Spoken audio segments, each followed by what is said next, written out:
With the recently concluded appearance of the Los Angeles Clippers in round 1 of the 2025 playoffs against the Denver Nuggets, the topic that consistently sets the internet and social media on fire and has sparked hotly contested debates among NBA players and fans alike is here again. Who actually had a better career? Dwyane Wade or James Harden? Both Wade and Harden are in the top 10 of the greatest shooting guards of all time. Both are also bona fide franchise cornerstones and members of the NBA's 75th anniversary team, the team that is composed of the top 75 players in history. One was already a member of the Basketball Hall of Fame, while the other was a shoo-in after he retired. The difference between the two, however, was championship rings. Wade has 3 championships and a Finals MVP trophy. Harden has none. But even with the championship pedigree, many people and players alike still put Harden over Wade on the all-time list. Many still consider the former a much superior player compared to the latter. So, what made many people even entertain that thought? Today, we're going to discuss this endless topic roaming across the internet among NBA fans and players alike. What are their bases, and is there any credence to their claims? Dwyane Wade was drafted by the Miami Heat 5th overall in 2003 and has won 3 championships for the franchise. He was also a 13-time NBA All-Star, an NBA All-Star Game MVP, a 2-time member of the All-NBA First Team, a 3-time member of the All-NBA Second Team, a 3-time member of the All-NBA Third Team, a 3-time member of the NBA All-Defensive Second Team, NBA Scoring Champion, NBA All-Rookie First Team Selection, and an Olympic gold medal winner. He was also the Heat's all-time leader in points, assists, steals, shots made, shots taken, and games played. Meanwhile, James Harden was drafted by the Oklahoma City Thunder in 2009 with the 3rd overall pick. He is the NBA's all-time leader in 50-point triple-doubles, the 2018 NBA Most Valuable Player, 11-time All-Star, 6-time All-NBA First Team Selection, All-NBA Third Team Selection, NBA Sixth Man of the Year, 3-time NBA Scoring Champion, 2-time NBA Assists Leader, NBA All-Rookie Second Team Member, and an Olympic gold medalist. For years, the two have been compared and have been put head-to-head against each other. Fans and players have thrown their opinions and take regarding the matter. Beverly, he picks Harden over D. Wade. Who's the better all-time shooting guard? Is it D. Wade or James Harden? Well, to me, it's D. Wade. I think James Harden is the number 3 shooting guard of all time. But I would give the nod to D. Wade because here's the thing, Stephen A. When you get that Finals MVP, you get a 2-for-1. At one point, even former Harden teammate and future Hall of Famer Kevin Durant chimed in and started a sparring of words with Wade by saying that Harden should take Wade's place on the NBA all-time list. Kevin Durant said James Harden should replace me in the top 10. Note to self, make him respect your place in history, again. In response to Wade, Durant hit Twitter with some thoughts of his own. Show me, don't tweet me. There are so many factors that unfairly diminish the greatness of Wade in the eyes of many people regarding his place in history. And almost all of it had nothing to do with his talent and overall contribution to the game. Number 1, recency bias. Most of the fans nowadays were either too young or had not seen Wade during his prime playing years. They have only seen him in recent years where he was already slowed down by injuries and played in a supporting role during the Heat's Big Three era. They hadn't seen him average 34.7 points, 7.8 rebounds, and 3.8 assists in a final series. They hadn't seen him average 30.2 points, 5.0 rebounds, and 7.5 assists in the regular season where he won a scoring title. They only saw the Wade who was mostly injured during the finals and championship run of the Heat Big Three.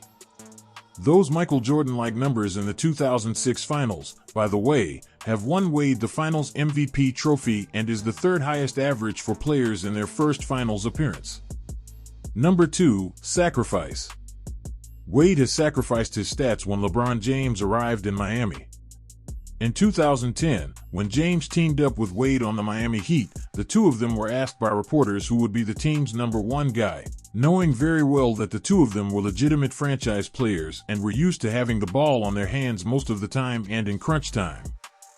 The two answered 1 and 1A, meaning equal, and the one who's gonna take the last shot in the winning moment will depend on the situation.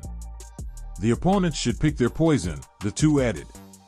But after the Heat lost to the Dallas Mavericks in the 2011 Finals, Wade looked at the bigger picture and decided to step back and allow James to be the team's main guy the following season. He didn't have to do that because, at the time, Wade was still averaging superstar numbers as evidenced by his 2011 Finals production of 26.5 points, 7.0 rebounds, and 5.0 assists. He would have won his second Finals MVP trophy had James not disappeared in that Finals series, scoring just 8 points in the crucial Game 4 and had a mediocre average of 17 points per game that lost the series for Miami. Wade knew that the Big Three experiment would only work if he gave way and let LeBron be number one. He knew that for the Heat to win another championship, having two number ones on a team is not a viable option. And that sacrifice bore fruits. The Heat have won 2 championships and have been in the finals for 4 straight years from 2010 to 2014. The downside, however, is that it affected how the people looked at Wade, especially those who hadn't seen him during his peak years. They only witnessed a Wade who was a supporting player to James during the Heat's championship years. Number 3, his injuries. Wade's career averages are hurt by a clear decline in the last 3 years of his career, mainly because of the injuries that he suffered while playing with Miami, Chicago, and Cleveland, before returning to Miami again. Being a slasher and attack-the-basket type of player, he was prone to injuries most of his career. And that contributed to him missing several games per season and has put a heavy toll on his overall stats. Number 4, the evolution of the three-point shot. The game was entirely different during the years that Wade was dominating. The three-point shot was a lethal arsenal for every team, but it was not the center point of the offense at the time. The mid-range shot and the paint were still the number one offense as it was in years past. But the game evolved. Little by little, the game went farther and farther from the rim. The sudden ascent of Stephen Curry has changed the game forever. Suddenly, fellow marksmen like Harden became very valuable and have ascended too. And with that ascent came Harden's scoring explosion. It has also helped Harden a lot that the league has gone soft on defense, making changes to the rules that basically eliminated the hard-nosed defensive schemes that became the NBA's signature, especially during the 1990s. It made the game easier. Harden was scoring 50 and 60 points multiple times without breaking a sweat and averaged over 36 points per game during the 2018-19 season, the year after he won Most Valuable Player. What made it even more special or highlighted to this new generation of fans is that his scoring came mostly from the three-point line, the primary scoring tool of today's game. That contributed hugely to Harden's appeal to the current generation. Meanwhile, Wade was a poor career three-point shooter. His career three-point percentage of 29.3% pales in comparison with Harden's 36.3%. Harden also filled up the box score throughout his career, racking up 78 career triple-doubles in the regular season and playoffs to only 5 for Wade. Harden also has a clear advantage in traditional regular season statistics. He's averaged more points, rebounds, and assists than Wade. His free throw and three-point accuracy gave him a better true shooting percentage than Wade. Harden also rates very well in advanced statistics. His player efficiency rating of 24.4 beats Wade's 23.5. His value over replacement average of 76.0 surpassed Wade's 62.8. Meaning that if you base it on advanced stats, Harden is far more valuable to his team than Wade. His box plus-minus of 6.7 is ahead of Wade's 5.0. His win shares is 158.0 while Wade is at 120.7. And while Wade was no slouch, Harden was the more versatile scorer. If we compare Harden and Wade head-to-head during their prime years, it will show how Harden was clearly ahead in scoring and other statistics categories. Harden has also been wildly productive throughout his entire career, and he's only widening the gap between himself and Wade as he continues to play while Wade has been retired for more than 6 years now. The problem with statistics, however, is that they don't show the whole picture. It doesn't include defensive and playoff impact, where Wade has a huge advantage over Harden. Wade was one of the better defenders of his era and one of the all-time great shot-blocking guards of all time. He is also one of the greatest slashers the game has ever seen and can cut right through defense with the precision of a paring knife. Meanwhile, Harden has been well known for his lack of effort on the defensive end of the floor. And although he has been pretty decent as a post defender and has the strength to switch, he is still widely considered a liability on defense. But what really separates him and Wade, and why Wade clears him on the all-time list, is this: he chokes in the biggest moments, most especially in Game 7s. He shrinks when it mattered the most. And it's not just a one-time thing. It's consistent. While Harden's numbers during the regular season are clearly superior to Wade's, he regularly disappears when postseason comes. Case in point is the recent elimination of the Clippers at the hands of Nikola Jokic and the Nuggets in this year's playoffs. He had 32 points in Game 1 of Round 1 but scored only 7 points in Game 7. What makes matters worse is that he only shot the ball 8 times in the do-or-die game, at a time when his team needed his scoring the most. And this did not happen in this series alone. In 2012 with the Oklahoma City Thunder, Harden had his chance as a sixth man to take a championship from Wade when OKC and Miami met in the finals. But he failed and he hasn't sniffed the championship round ever since. During the 2012 regular season, Harden averaged 17 points per game on 49% shooting from the field, contributing mightily to the team making the NBA Finals, where Durant and Russell Westbrook averaged 30 and 27 points per game in the series respectively. But the Thunder lost the finals because Harden only averaged 12 points on 37% shooting in his first foray into the championship round. In the elimination game of the 2015 Western Conference Finals against the Golden State Warriors, with Harden playing for the Houston Rockets, Harden shot 2 of 11 from the field and committed 12 turnovers.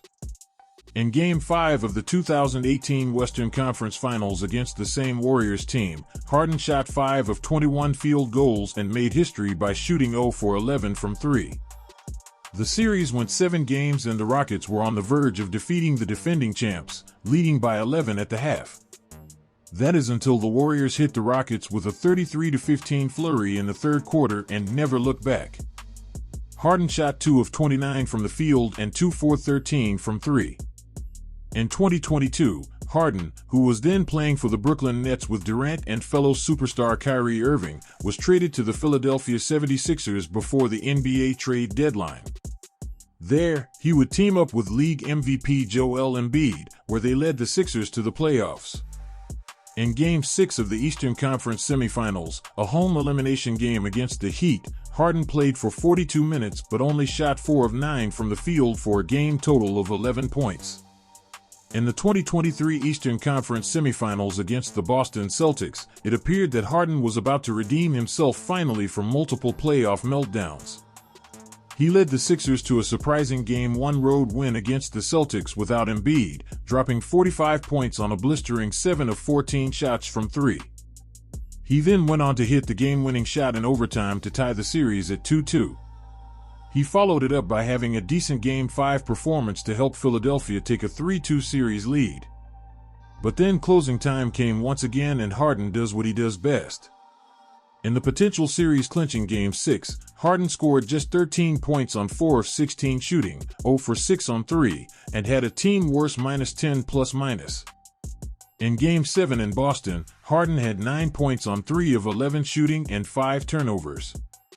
What made matters worse is that he seemed afraid to shoot the ball and he appeared to already surrendered the outcome of the game even though there was still too much time left on the clock. And still, no one was worse than Harden. I mean, bouncing the ball off his leg, errant passes into the stands where no Sixer is in sight.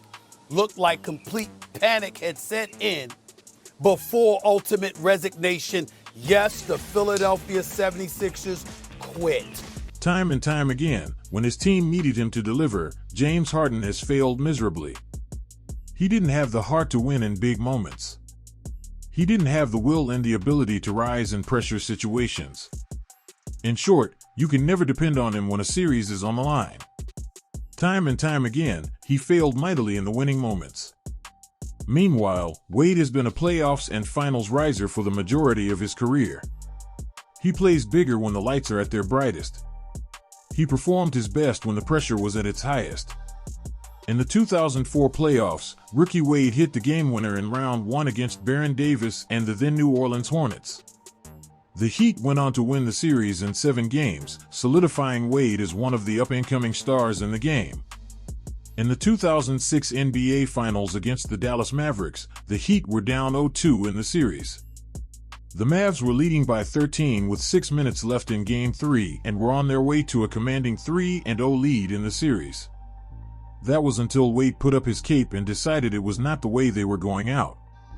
Wade exploded for 15 points in the fourth quarter on his way to a 42-point, 13-rebound masterpiece. The Heat went on to win the series in 6 games where Wade scored 36, 43, and 36 in games 4, 5, and 6 and made crucial, game-changing free throws down the stretch to help capture the Heat's first-ever championship. Wade produced a Jordan-esque type of numbers in the series that legitimized him as one of the best shooting guards in the game. The San Antonio Spurs were leading the 2013 NBA Finals Series 2-1 after demolishing the Heat by 36 points in Game 3. Wade then turned the clock back and became his old self in Game 4 in San Antonio, slashing and attacking the rim, making big-time plays, and even blocking the shots of the Spurs' big men. He finished the game with 32 points, 6 rebounds, and 6 steals, tying the series 2-2. The Heat went on to win their second championship by defeating San Antonio in 7 games. There are so many big games and series that prove time and time again why Wade clearly is the superior player over Harden. Proofs that the stat sheets and analytics will never show you, but actual games and series outcomes will. Harden was a special player. There's no doubt about it. He belongs to the pantheon of the greats. But if you compare him to Wade, let's just say that they don't belong in the same room in that pantheon. As Wade would say, there are levels to this. And it all boils down to one thing: winning. Talking about an access key. When I look at the game, I look at who has an access key to get to the 30th floor. Okay? So the 30th floor access key in winning, I can't go to 30. Bill Russell's up there. Jordan up there. Like I may be on floor 25, but I ain't at floor 30. That doesn't mean anything to me. It just means that I don't have access to go to that floor. So if you have not won a ring, it doesn't mean you're not colder than somebody who won a ring. You just don't have access to go to the ring floors. But even if after all of this and you're still not convinced that Wade is unquestionably ahead of Harden in the list of the greatest players of all time, let's just hear it from the man himself, the greatest of them all. Talk about one Dwyane Tyrone Wade Jr. If he's not talked in terms of the MVP, then I think they really are not giving it a fair assessment of the MVP. I think no matter what you can say about his team, you take him away from his team, I'm pretty sure they will not be as successful. As you take away LeBron and you take away Kobe, I'm pretty sure those teams will still be competitive. Not to speak down on his teammates, just in terms of how much he represents offensively and defensively on that team and the leadership, So that, for whatever reason, never goes into consideration of the MVP. And I think, that should have some real hardcore understandings that, this kid each and every day, if he's not playing, they don't have a chance to win. And then when he does, then they can beat anybody on the basketball court. Case closed.